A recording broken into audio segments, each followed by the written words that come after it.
Bueno, buenos días, soy Marina Ezquerra, soy estudiante de aquí del Rosa Chacel y yo hice mi ensayo de literatura sobre Hamlet, específicamente de la carencia de polarización de los personajes. ¿Y de dónde vino este tema? Bueno, yo al leer la obra tenía una curiosidad muy grande y es ¿por qué?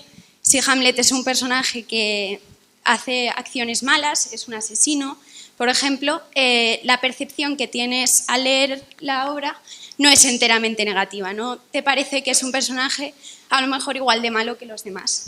Y bueno, yo abordé este tema mediante la polarización de los personajes. ¿Y qué es esta polarización de los personajes? Pues si se consideran dos polos opuestos, el bien y el mal, en una obra donde se produce la polarización de los personajes buenos siempre actuarán bien y estarán todos en un polo, y todos los personajes que actúan mal actuarán siempre mal y están en el polo contrario. Por ejemplo, en obras más sencillas, si tenemos un caballero y una princesa, siempre van a actuar bien y estarían en el polo del bien, y su antagonista estaría en el polo del mal.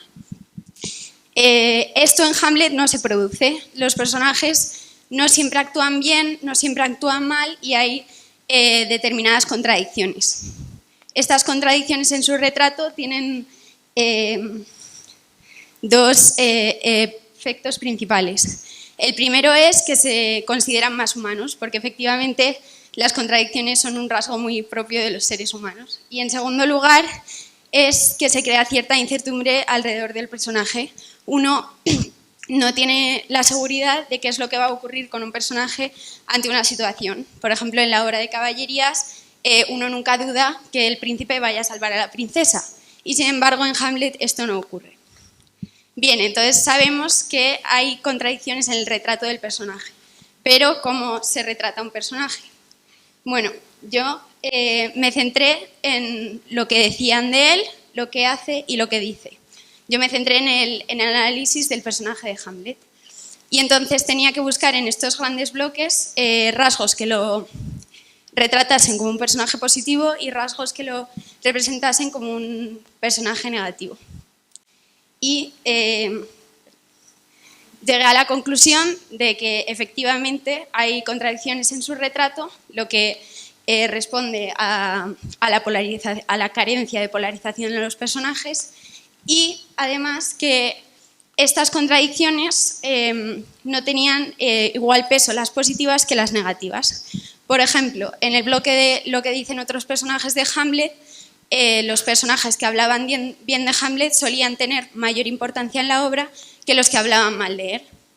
Igualmente, en lo que decía y lo que hacía solíamos encontrar, en cuanto a sus acciones negativas, algunos rasgos compensatorios de estas. Por ejemplo, algunas de las acciones podían estar justificadas por un motivo de venganza y, por ejemplo, algunas veces mostraba arrepentimiento, lo que podría diferenciarlo de otros personajes y, por lo tanto, suavizar esa percepción negativa que nosotros tenemos cuando se nos cuenta que un personaje ha producido un asesinato.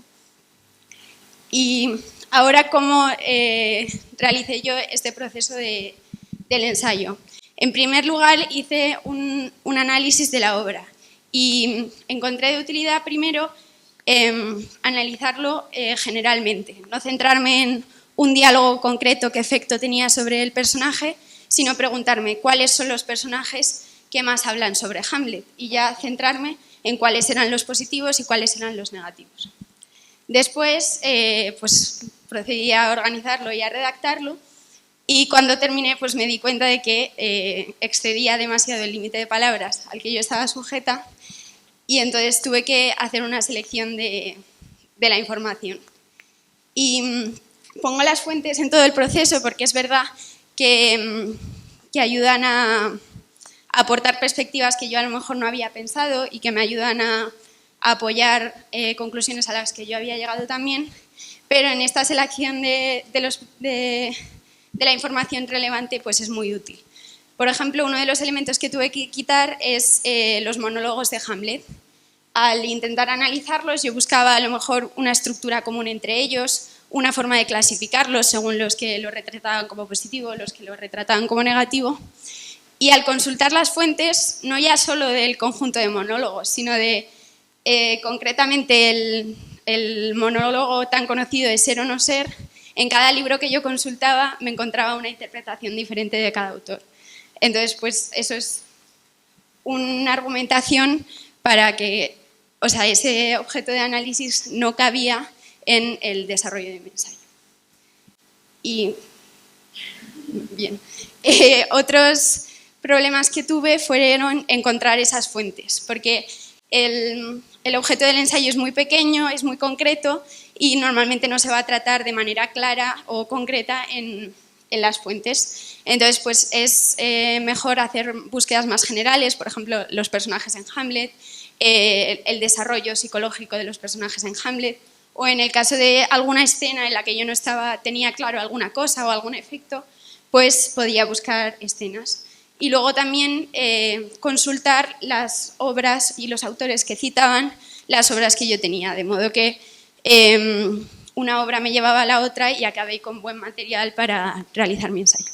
Y muchas gracias.